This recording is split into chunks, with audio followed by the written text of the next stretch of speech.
when he starts speaking, are you able to shoot over my shoulder, or am I going to have to sit down? Probably these guys. Yeah. Okay, I'll just sit. I'll just sit. Yeah, it blocks the podium. Just get in a crouch like this for 40 minutes. Hurt my.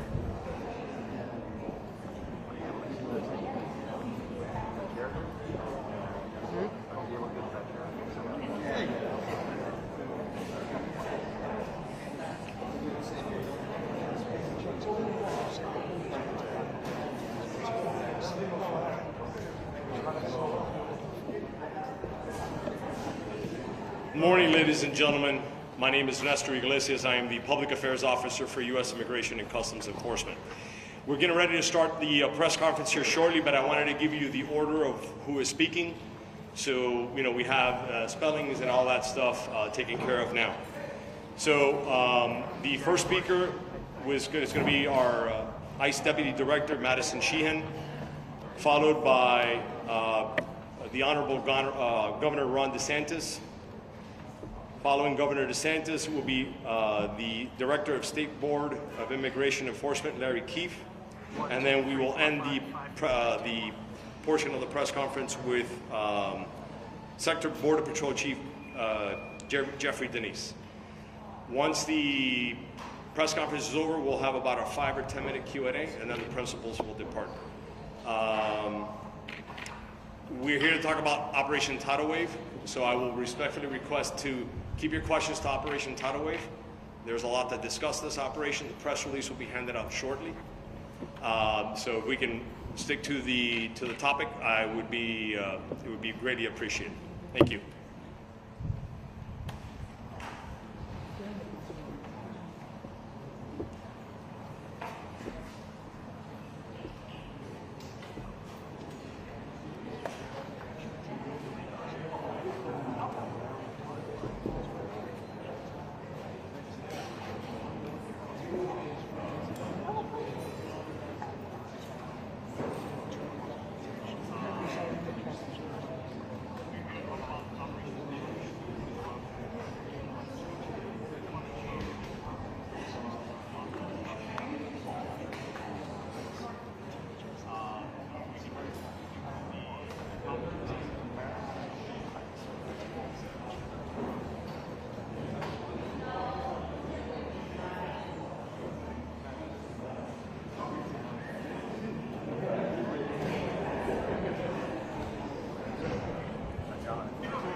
Sounds like there's a speaker before DeSantis, so I'm going to try to squeak it up as respectful as I can.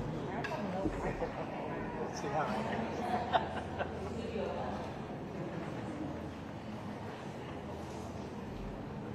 goes.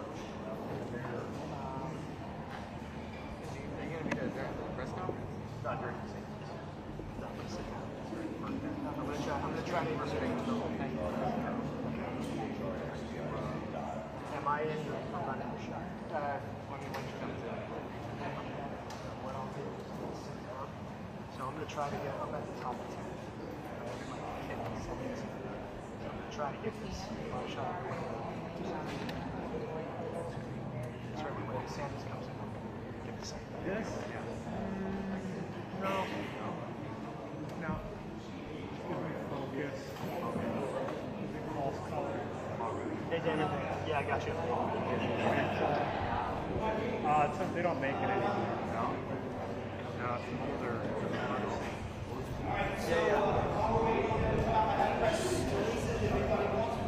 Yeah, it sounds like there's a speaker before DeSantis, so I could probably just speak it out. Once they start, then I'll sit down. Did you grab one from the gizmo? Huh? Did you grab one from the Yeah. Oh no, it was brown. Anybody else need one? Anyone? I thought they'd let you out of the house. What? I thought they didn't let you out of the house. Well, I think this is 10 minutes from the house. I really had no choice. I tried to, well, we were okay. Yes. Anybody else? I got one more. Actually, I got two more.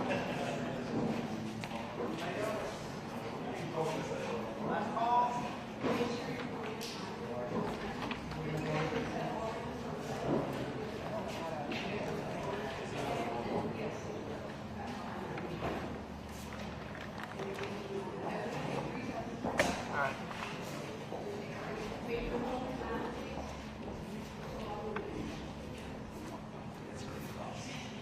Pull out, zoom out.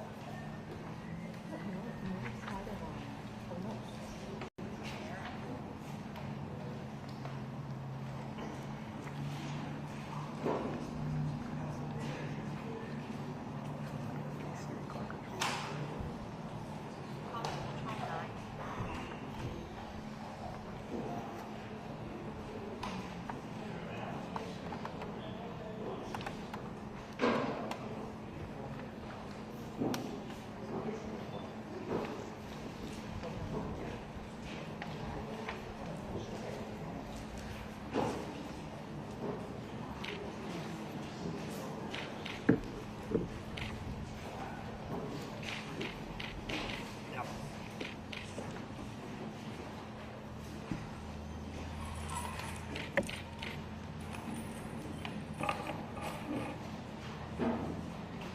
All right. Good morning, everybody, and welcome. I welcome everyone here. My name is Garrett Ripa. I'm the Acting Deputy Executive Associate Director for ICE ERO, and I welcome everyone here. More importantly, I want to recognize all of our state, local, and federal partners for this historic event, Operation Tidal Wave, which has been a tremendous success for Florida, and special for our principals that are here today, our ICE Deputy Director, Madison Sheahan, our Florida Governor, Ron DeSantis, Larry Keefe, who is the Executive Director for the Board of Immigration Enforcement, and finally, Jeff Denisi, who is the Chief Patrol Agent in charge for the Miami sector. Great opportunity to ask questions and to meet all these individuals. Again, it's been a historic event, and it's a commitment that we're all together. We're working together to make sure we get this done correctly and how we've always been doing it. Again, the ICE mission statement continues to be to protect the homeland against those individuals who undermine the integrity of our immigration laws. This operation encapsulates that, and I'm very proud to be here. And I will now introduce our ICE Deputy Director, Madison Sheahan. As an exceptional example of that coordination between federal. Good morning, everyone. I'm Madison Sheahan, the ICE Deputy Director. It's really an honor to be able to be here today with all of you to highlight the success of this historic operation, Operation Tidal Wave, which was created in partnership with the state of Florida and ICE. Since January 20th, President Trump has made a commitment to the American people to prioritize public safety as well as national security.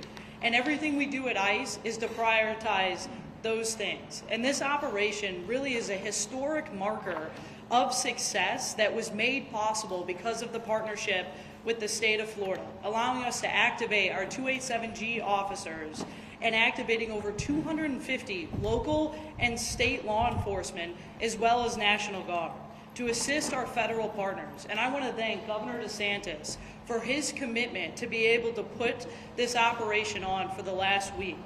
And together we are able to conduct over 1,100 arrests and remove several violent gang members from the communities here in Florida.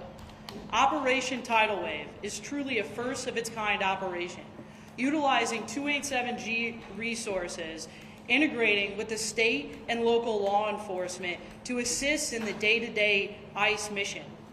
While this may be the first 287G operation of its kind, thanks to the governor, it's not going to be the last. President Trump, Secretary Noem, and ICE are committed to these large-scale operations to be able to keep our communities safe, because we will not stop until our American families and everyday Americans are safe in their own communities, because we have zero tolerance for criminal, illegal aliens. I want to also highlight some of the historic arrests that were made by our 287G partners, including a Brazilian national that has a history of aggravated assault. We have a Mexican national taken into custody whose history includes kidnapping. And we also have Colombian nationals who were convicted of murder that we were able to take off of the street thanks to the men and women of ICE, our federal partners, as well as our state and local officers who dedicate themselves every single day to keeping the American people and the people of Florida safe. I'd also like to thank our partners here at Operation Tidal Wave, including the Florida Department of Law Enforcement, the Florida Department of Emergency Management, the Florida Highway Patrol, the Florida National Guard, the Florida Sheriff's Association, as well as the Fish and Wildlife Commission and their Department of Corrections, who all came to the table when we were met the moment that was asked of them, directed by Governor DeSantis, working directly with ICE here in the state of Florida to create this historic partnership that will go down as the most single arrest done by a state in a single week that ICE has ever had, leading up to that 1,100 arrests that we've been able to highlight over this last week. Truly a historic marker of a model that can be used not only here in the state of Florida for many operations to come, and I think the governor would agree that this will not be the last one here in the state of Florida, but also a model that we're able to take to other states to make it a priority that the president has kept to the American people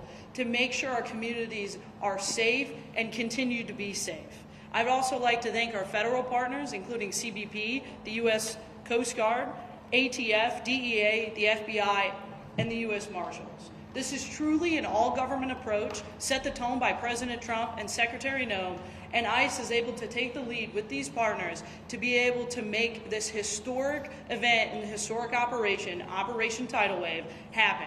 Again, I'd like to thank Governor DeSantis for his continued support and commitment to the people of ICE and the people of America to be able to get this done. I'd also like to thank President Trump and Secretary Noem for their continued leadership and commitment to the American people. Thank you. All right, and moving on, our great governor of Florida, Mr. Ron DeSantis. Well, thank you. 4 years ago, we had seen something that we had never seen in American history. We had a president, Joe Biden, that opened the border and basically declared that people could come illegally.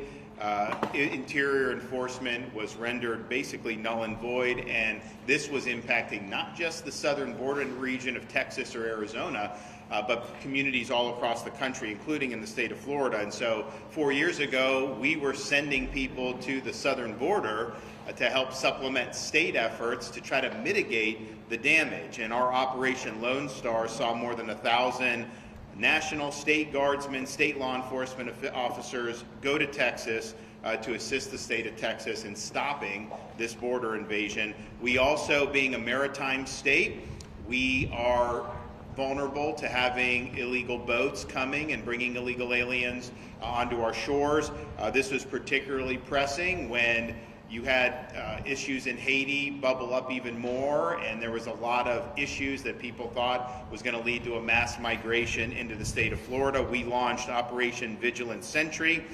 We deployed more than 250 officers and soldiers from Florida Division of Emergency Management, State Guard, and other state law enforcement agencies to patrol Florida's southern coast. That was supplementing what the Coast Guard is already doing, but because of our efforts, we were able to bring about more than 17,000 repatriations and almost 500 vessels removed since that time at the end of 2022. And we worked together with the Coast Guard on that, but that was a huge, huge positive for us. Of course, our state efforts didn't end there. We were involved in illegal alien transport, similar to what Texas was doing, so that sanctuary jurisdictions were having to deal with the issues that the open border was bringing to other communities. And we were really on the front lines of that all 4 years of the Biden administration. Enter the 2024 election and the election of President Trump again. Border security and immigration enforcement was perhaps the signature issue of the president's first campaign in 2016 and this one where he got reelected. So we saw an opportunity to have a much different relationship with the federal government as it relates to immigration enforcement. So immediately I instructed our state agencies to engage in what are called 287G agreements with Immigration and Customs Enforcement, which basically leads to our state agencies being able to exercise authority in the immigration sphere to supplement and cooperate with the federal government. And we know that ICE had a rough run under Biden for 4 years. A lot of the things, this 287G program was effectively dormant. Certainly the task force model was dormant. So we did that. So you had Highway Patrol, Florida Department of Law Enforcement, Fish and Wildlife, all those agencies signing agreements. And I think you now have, I read a blurb that you have like 500 agencies, law enforcement agencies across the country that now have these agreements with ICE, and about half of those are in Florida, state and local, which we're really, really proud of. We're also, though, not just stopping with law enforcement. We've also done 287G agreements with regulatory agencies in Florida. Our Department of Business and Professional Regulation, Division of Alcoholic Beverage and Tobacco, the Florida Gaming Control Commission, and the Florida Lottery all operate in what we would consider target-rich environments. During their routine inspection and investigative duties, special agents are oftentimes in contact with people who may be in our country illegally. So we think deputizing those officers in regulatory spaces is going to be another source to lead to these immigration enforcement efforts. Now, when President Trump was preparing to take office, I called a special session of the Florida legislature because I knew that we needed policy in Florida that would require all state and local agencies, law enforcement, to participate in these efforts. We're not a sanctuary state. We ban sanctuary cities, but that just means you can sit on your hands. Yeah, you can't sabotage the efforts, but you were under no obligation to be on the team. We had to battle some of the folks in the House of Representatives in Florida, but we were able to get that done. And so now all 67 counties have 287G agreements with their sheriff's departments, and we're adding more and more police departments each and every day. So Florida's really led the effort there. Some of these agencies would have wanted to be a part of the fight. Others would have rather not have been part of the fight, but because of our legislation, they are all, in fact, a part of the fight. And this is something that's been really, really good. And there's been a lot of great enforcement efforts leading up to Operation Tidal Wave, but this has been the first of its kind throughout the United States. This is the largest immigration enforcement operation that we've seen in quite some time throughout the entire country. Florida state agencies assisted federal authorities to arrest over 1,100 illegal aliens across the state. That is a really significant impact. And we're demonstrating why we're going to continue to lead on this issue. And you see some of the people that were arrested there. These are people that should have never been in our country. Some of these people had been previously deported.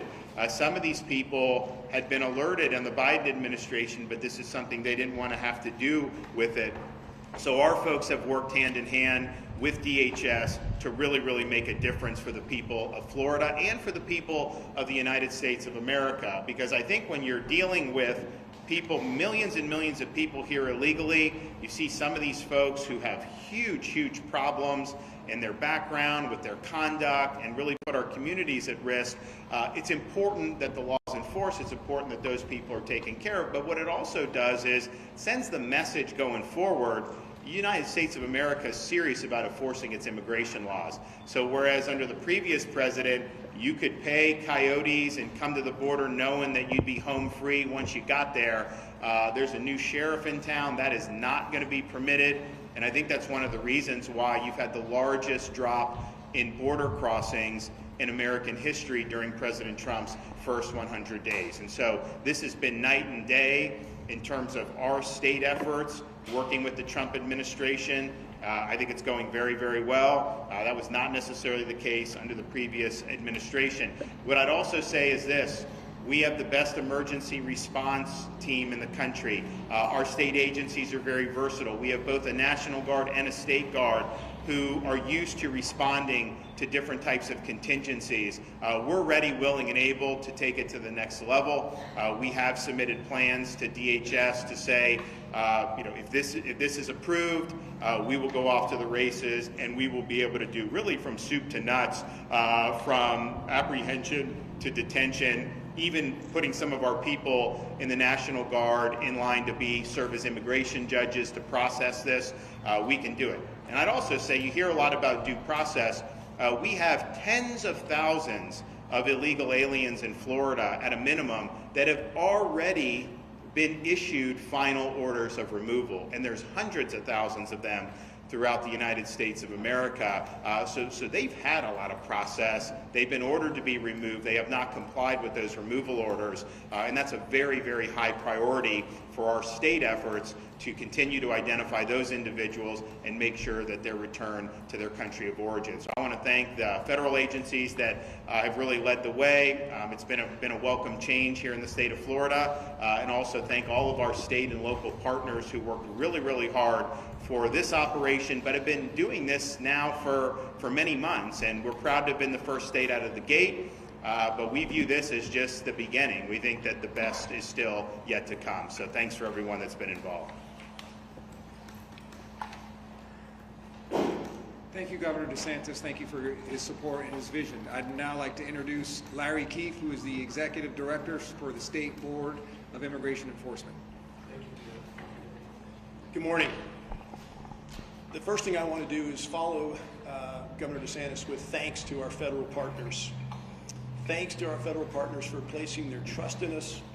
Thanks to our federal partners for reposing their confidence in us to be one of what is the first of its kind partnership in the mass deportation immigration enforcement setting.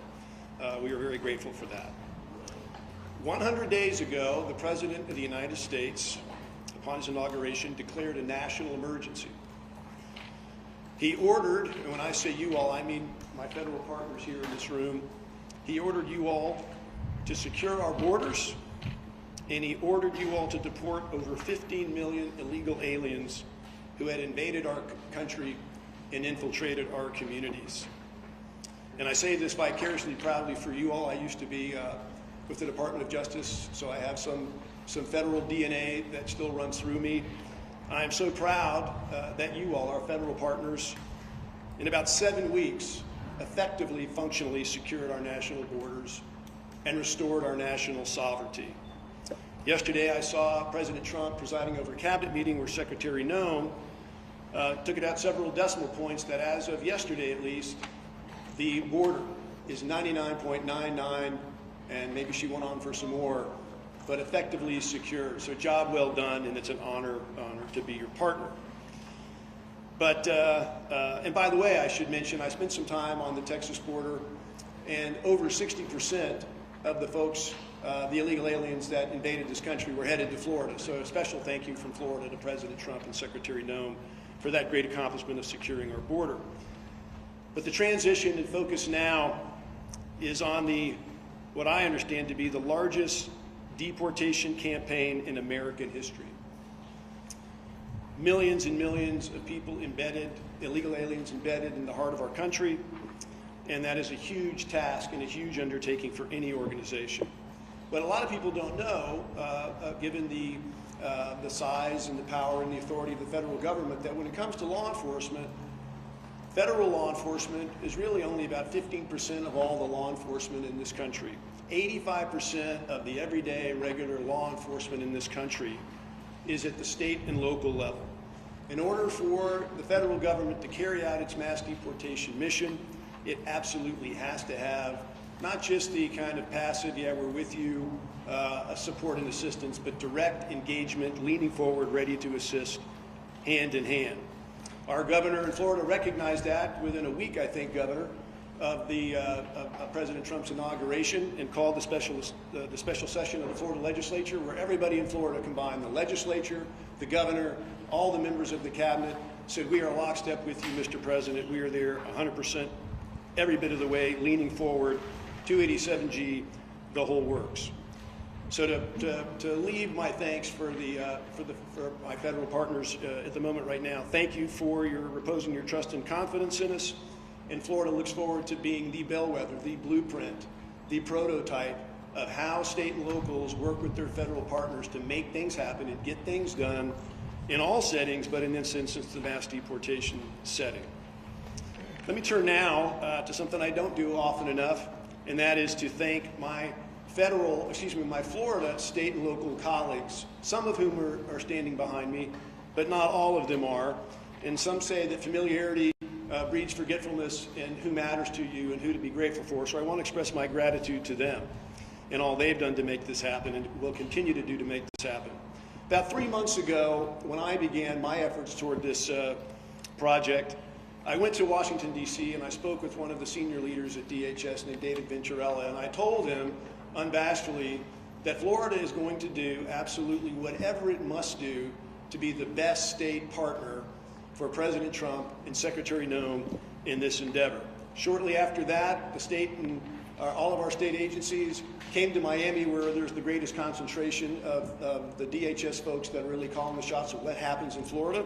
And we met with them, and we didn't just meet with them and leave and go back to Tallahassee and other places. We embedded with them at the Joint Intelligence Operations Center and formed real relationships. And we have continued through representatives of state law enforcement agencies to be there in that federal space, breathing the same air, arm in arm, sitting next to each other, doing all the things you need to do to go about finding, sorting, detaining, and deporting illegal aliens, especially those that are residing in the state of Florida. These are real, authentic relationships. Federal, state, and local working together in one physical place. Imagine it in the 21st century post-COVID. They are very well underway in their efforts in terms of understanding Florida's capabilities and capacities, all the tools that the state of Florida has to bring to the mission. And I would say that, as you all can tell from Governor DeSantis and his approach, not just are we there passively offering tools, we want to get in and do the work. And so Florida is also offering solutions. You heard the governor mention some of them with regard to detention and transportation, all involved in this process. There are two individuals that have a very key role in scaling this up, or this blueprint can be taken to other states from Florida. And that we have with us behind me today, Director Kevin Guthrie of the Division of Emergency Management and General John Haas of the Florida National Guard, in terms of the mass movements of people. After they have been found, after they have been detained, there's lots of movements, there's lots of needs for housing, lots of logistics complexities that would make Amazon delivery or Federal Express blush. They are amazing in their skills, and they're offering those. So I want to say a quick thank you to my my state partners once again, my state colleagues, for being chosen, for being trusted, and for making Florida proud. As I bring it in for a landing here, my perspectives on Operation Tidal Wave is I'm so enthusiastic, so excited, I'm not surprised. I knew it would be a success. Our federal partners are amazing. The state leaned in on it, and those numbers are wonderful and they're great. But quite frankly, my perspective is that Operation Tidal Wave, at least that 1 week of it that's occurred already, our first op, so to speak, was a warm-up, was a test run, was just to kind of see how things played out after all those months of working and planning. I see it as just that. It is not going to be just a succession of surges and operations and press conferences. This is going to be a sustained, persistent effort. And these relationships that I've gone on and on about today prove themselves in the heat of battle. And I'm so glad for that. But it's just a warm-up. The greatest obstacle that I perceive in this whole space right now is lawfare. It is the weaponization of the judiciary, and it is things other than the mission itself, things unrelated to finding, sorting, detaining, and deporting. That is the greatest obstacle to slow down momentum for those who want to obstruct this process, and it is essential that there be strong leadership. It takes a unique type of leader in this type of environment, a leader that is bold, a leader that is decisive, a leader that is resolute, and a leader that is, and leaders plural, who are undaunted in the face of this weaponized judiciary and lawfare. And we absolutely have that. The stars have aligned. It's a perfect storm of goodness with President Trump, Secretary Noem, and Governor DeSantis. They are the right leaders at the right place at the right time. Lastly, my perspectives on the partnership going forward. Once again, what has happened here this past week that we're here talking about today is a warm-up. What matters now is how we put together our plan or finalize our plan for execution on what is going to be constant, persistent pressure and effort in this process. And a key to that is going to be measuring success. A lot of people fear accountability. They don't like it. They don't like to measure things. but this is quintessentially a numbers mission. If you're engaged in mass deportation and you're focused on success in mass deportation in Florida, then you got to know how many apprehensions are you having? How many people have you detained? How many people have you deported? So it is key for the citizens of the state and the citizens of the country to hold their leaders accountable, to find out what is your sheriff doing, what is your police chief doing, what are those law enforcement agencies or local officials doing that they can do to assist in this emergency mission. That's all I have. Thank you very much, and once again, thanks to our federal hosting partners. Thank you, Mr. Keefe. And now I'd like to introduce the Chief Patrol Agent for the Miami sector, Chief Jeff Denisi. Good morning.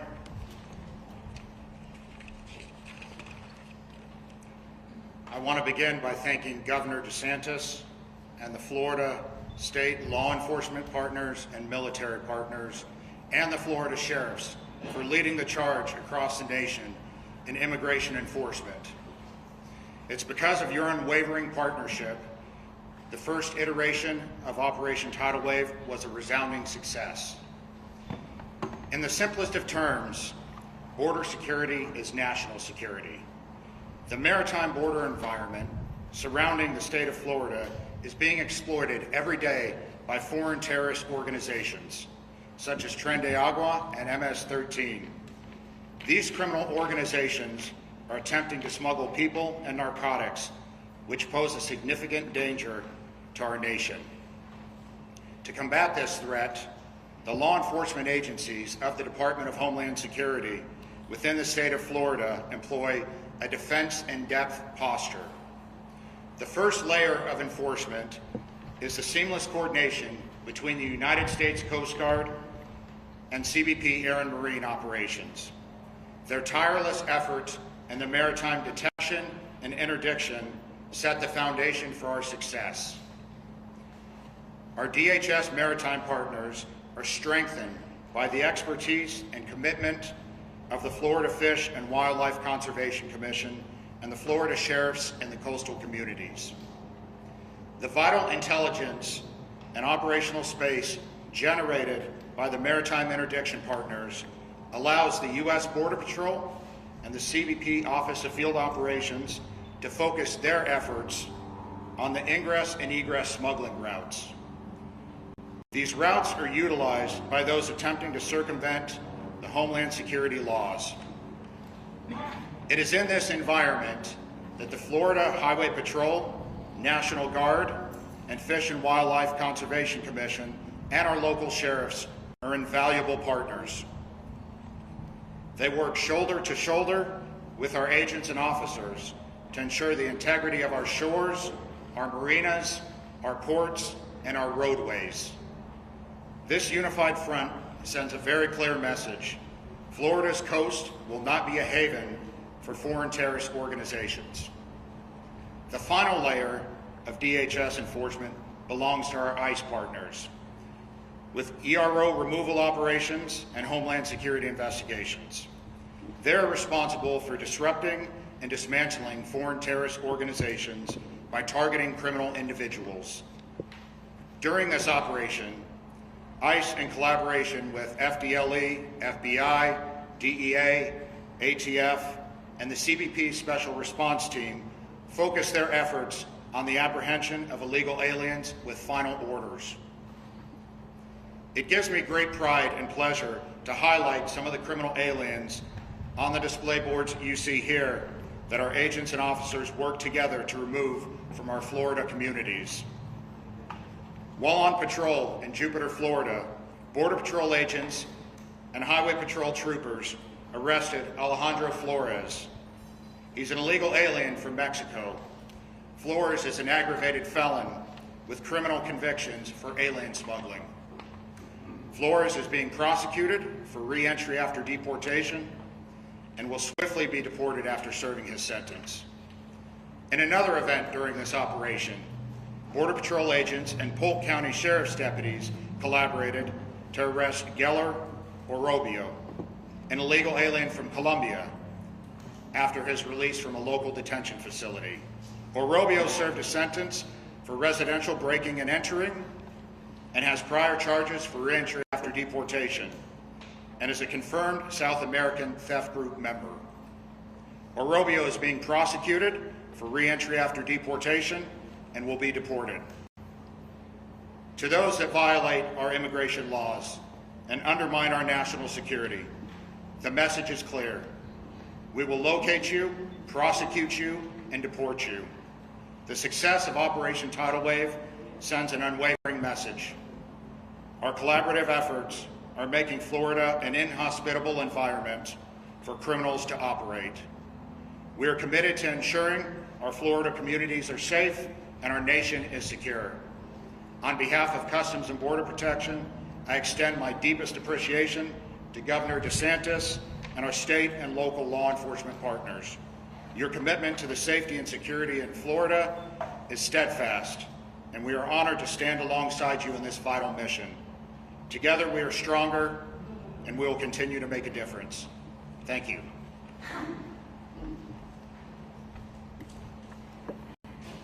Thank you, Chief Denisi. That will conclude the presentation portion. We will open it up for a few questions that are germane to the Operation Tidal Wave. Ma'am. I'm sorry, sir. Can you spell the two names that you just say? Because there's Jumping off for a point of clarification. who else from Colombia? Can you spell it for us? Right. Sure. And also, we don't have any names on those displays, and the names that you mentioned there are different than the names in the news release. So maybe just Okay, we can definitely get you updates. I don't think that's a problem. The first name is Geller Orobio, O-R-O-B-I-O. And he's the Colombian individual you see over here. Geller. That's G-E-I-L-E-R.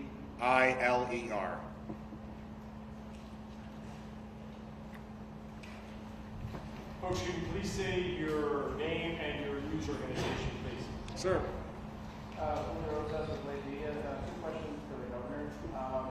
So, as predicted, with Operation Tidal Wave and similar law enforcement efforts in the state, immigration attorneys, immigration advocates are saying that this operations like this are basically racial profiling with Latinos. I just wanted to see what your response is to that. And then the second question is, the executive director touched on criminal welfare. Do you have any concerns that with the lawsuits happening and federal injunctions, that sure you can arrest all these people, but getting them out seems to be kind of not so much of a done deal. So do you have concerns that federal injunctions and lawsuits can hinder these kind of? Of course. I mean, I think we've seen it.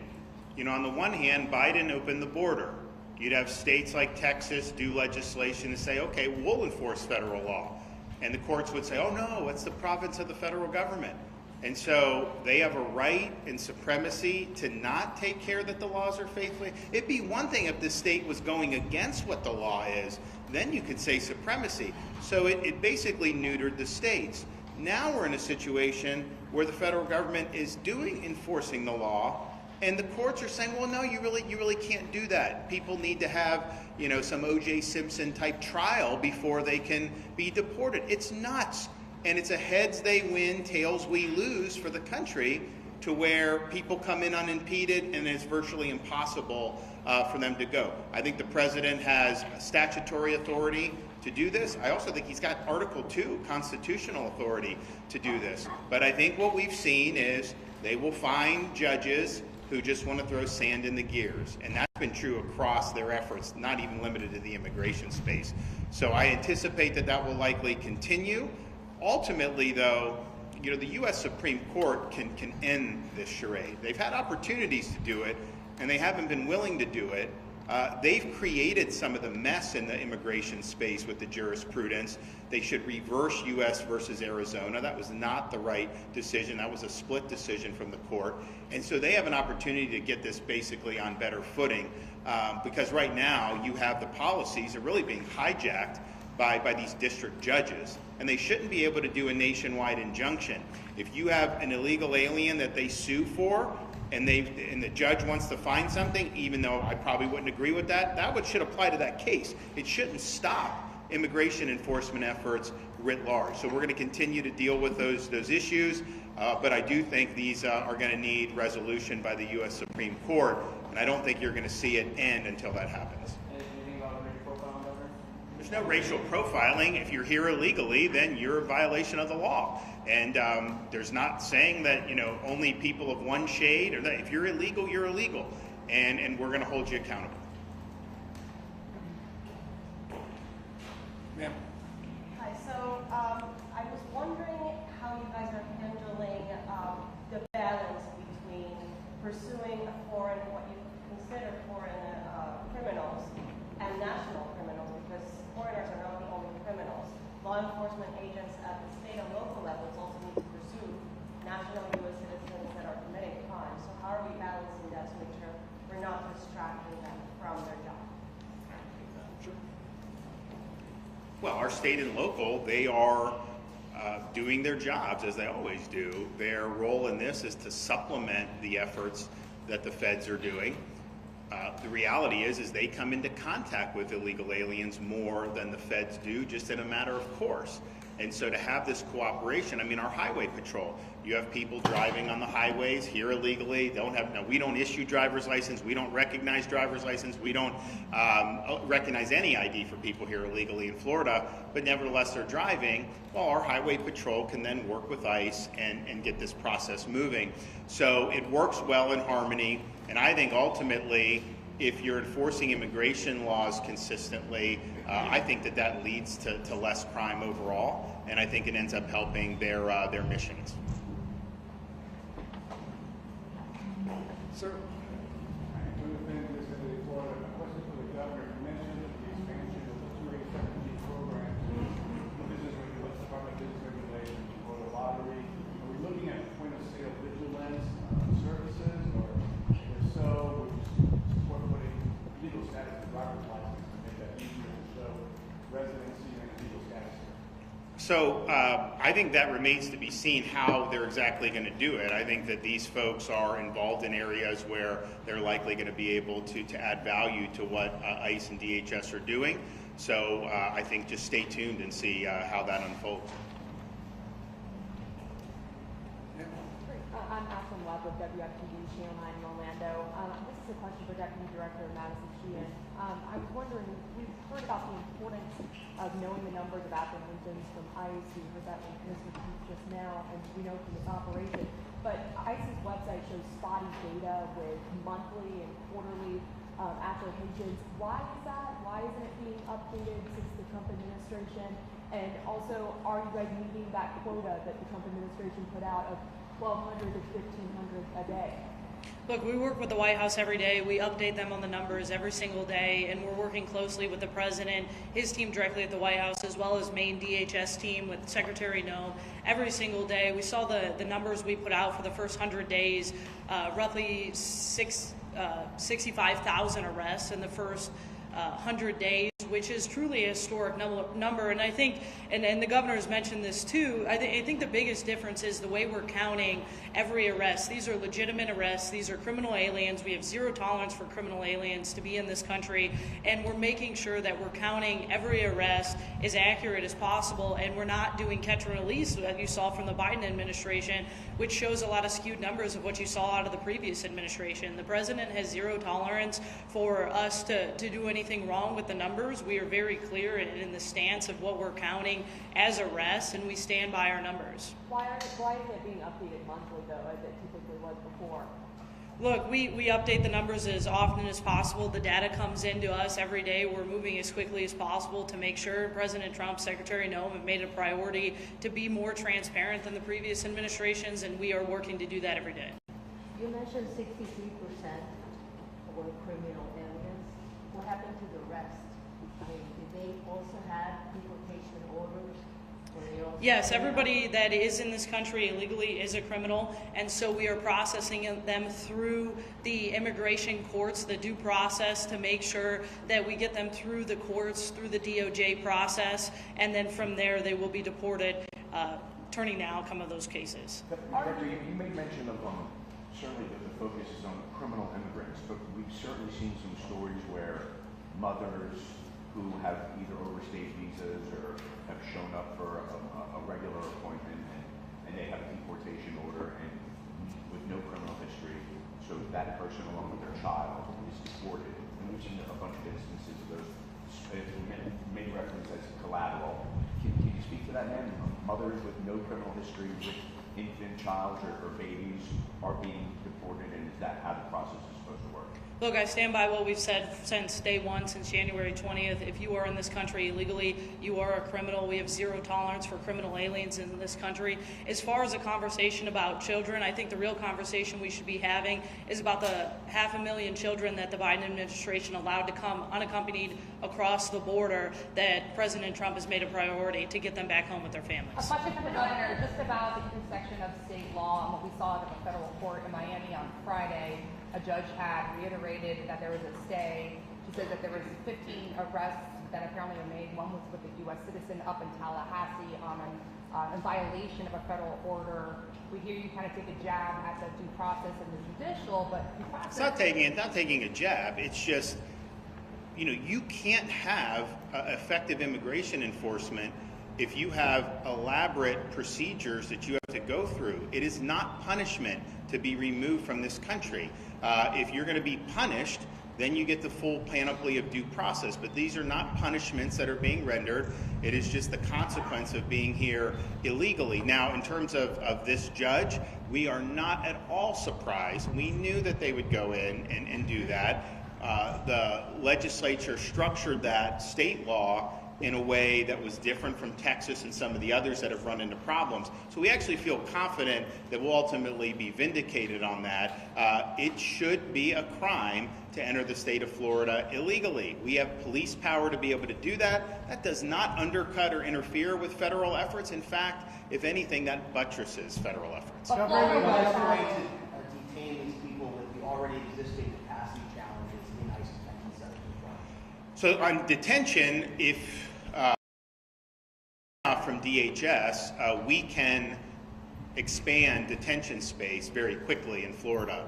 I mean, just think about it. I mean, you guys who are Florida-based, when we have hurricanes, we end up setting up locations for tens of thousands of linemen, right? Do that very, very quickly.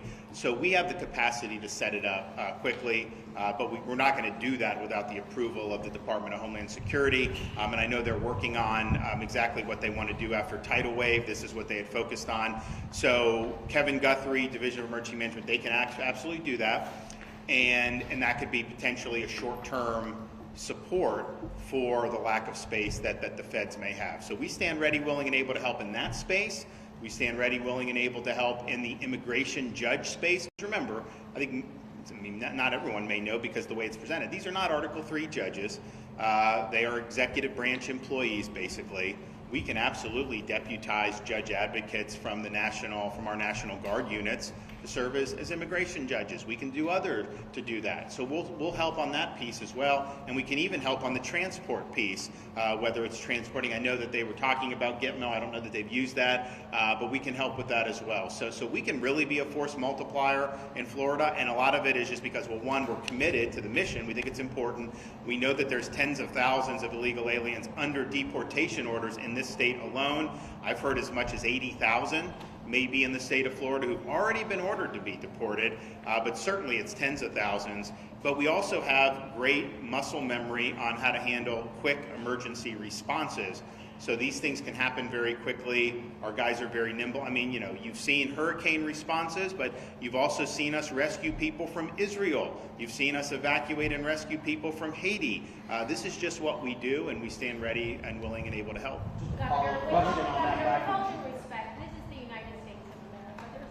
Where are you from? I'm WSBN Channel 7. Okay. My name is Madison. Great, thanks. United States of America. So many people are being robbed. There's due process.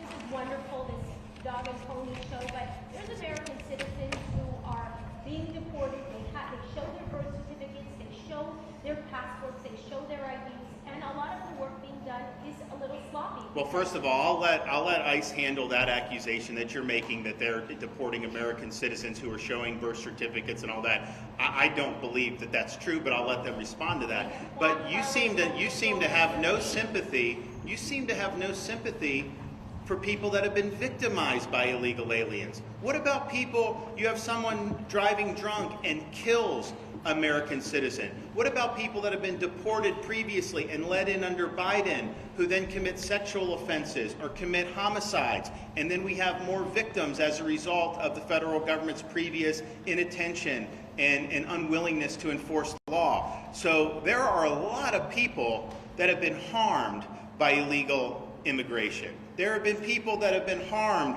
by Tren de Aragua gang members who should not be in this country in the first place. So let's just be clear. Who are you fighting for? We're fighting for the citizens of Florida. We want them to be able to live in a society that upholds the rule of law. We want them to be able to live in a state that is safe.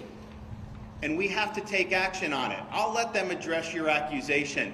But the notion that somehow this is America, therefore we're supposed to have an open border, we're not supposed to enforce immigration laws, we're supposed to just sit on our hands when Biden let in 7 or 8 million people illegally into the country? No, that is not responsible. That is not what our citizens elected us to do. So we're in this fight. I think a lot of these narratives that I hear, to me, just instinctively, I think they're fake narratives because I've seen it happen so many times. But I will let folks at ICE respond to your accusation. But according to the court... Well, the first thing I'll say is that I think the governor's words really stand on their own.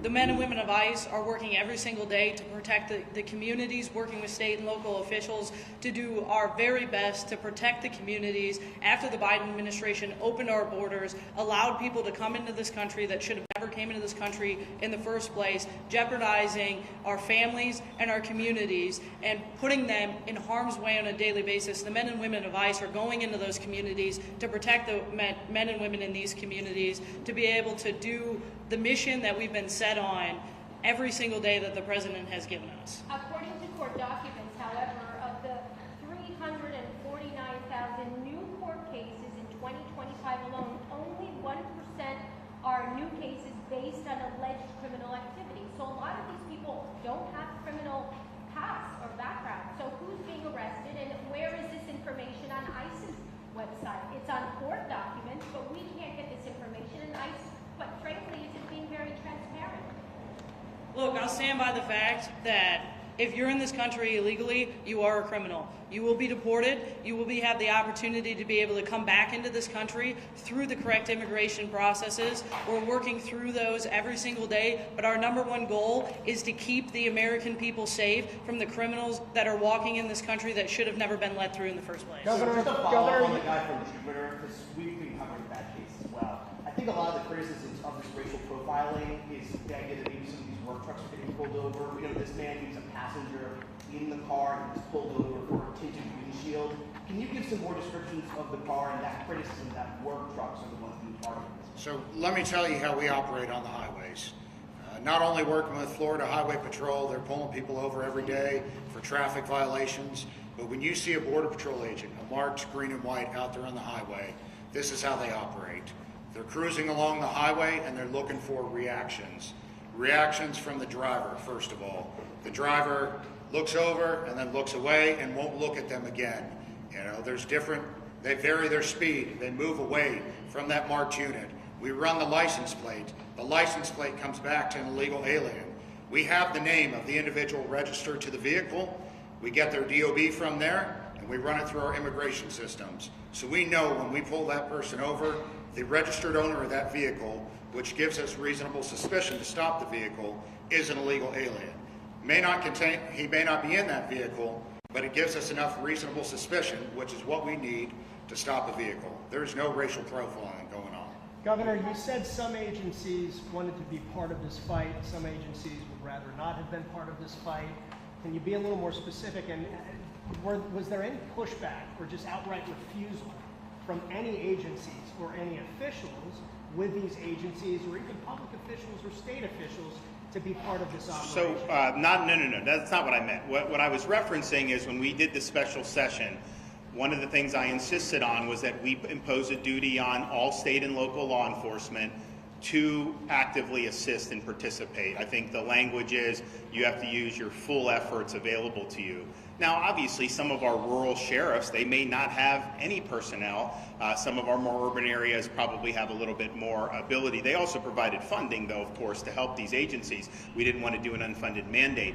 But my point on that is, had we not imposed that duty, you would not have had 67 sheriffs do 287G agreements. You would have had some, maybe even most of them, but you definitely wouldn't have had all of them. You wouldn't have the number of municipal agencies, police departments that have had the 287G had we not imposed the duty. And so that is just, and it's not, I mean, you have some sheriffs that are conservative, law and order, but their view is maybe, hey, the feds can just take care of it. I got enough on my plate, and I get that, but that ultimately doesn't work because this is a problem that is not just limited to ICE agents. I mean, it's a problem that affects communities throughout the state of Florida. It does affect criminal activity. It is a way to bring in drugs, bring in human trafficking, a whole bunch of other stuff. So they're all on board.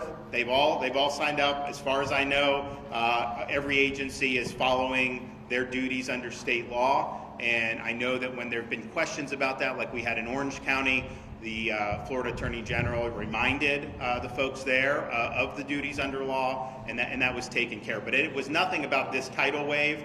That wasn't what I meant. I meant going into the special session. Had we not sought the legislation, I think that Florida's enforcement would be a little bit more patchwork. I think most of the agencies would probably, our state agencies for sure, because we said the state has to be involved. But on the local level, I think you would have seen some involved and then some. None of them would have been sanctuary because that's against Florida law. But there's a difference between not being a sanctuary and then being on the team and actually helping to amplify the effort. That we cover in South Florida, there are unique communities we cover. Doral, for example, was established and thrived because of Venezuelans. Now thousands are afraid they're going to lose their temporary protective status from the dictatorship in Venezuela, and they're going to lose their work permits, they're going to lose their legal status. Are you afraid that these people will not turn to local police if they are victims or witnesses of a crime? Are you afraid of being concerned at all over the impact in the community like Doral? So the TPS issue is obviously something that administration will respond to, but I'm not concerned about not seeking support if there's criminal activity. But I will tell you this. Because I know Doral very well, and we have a lot of great friends there, and actually got a lot of support there over the years. When we did the Martha's Vineyard, it was mostly Venezuelans who were on that, and people were saying, "Oh my gosh, Doral, they're going to be so upset because there were Venezuelans." And it turned out these people were thanking me because what they saw was the regime sending people to the border who shouldn't be in the United States. And so I think the way it can be presented by some of the media is different from what you hear from people when you actually get on the ground and cut through the BS. And so we've got a very vibrant Venezuelan American community, made huge contributions to South Florida and to the state of Florida, and that will continue. But at the same time, I mean, some of these gang members, some of the people that have come in with Maduro, pushing them out of prisons and stuff, we don't want those folks in Doral. We don't want those folks in South Florida. And I think that there's a pretty clear distinction on those two types of folks. Governor, you mentioned also. I want to thank everybody. I want to thank the governor. Thank you, everyone, for attending today. Again, thank you very much. Hey, Nestor, can we do live shots in the parking lot? For the noon? Okay, I'm sorry, thank you. Shut up for me. Hey,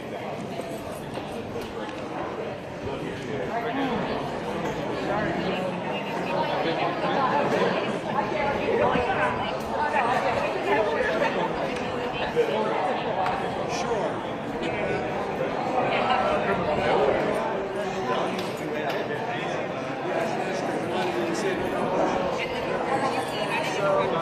Yeah, we gotta get out of here. I guess we get we have a 1 o'clock, and I'm not sure after that. I said we have a 1 p.m. Executive Associate Director. Now they're asking me to host 3 different shows on South. So I just have this exasperated expression. They just said, just look at the person. Not you, man. Give an inch to kick them out. I like the great work.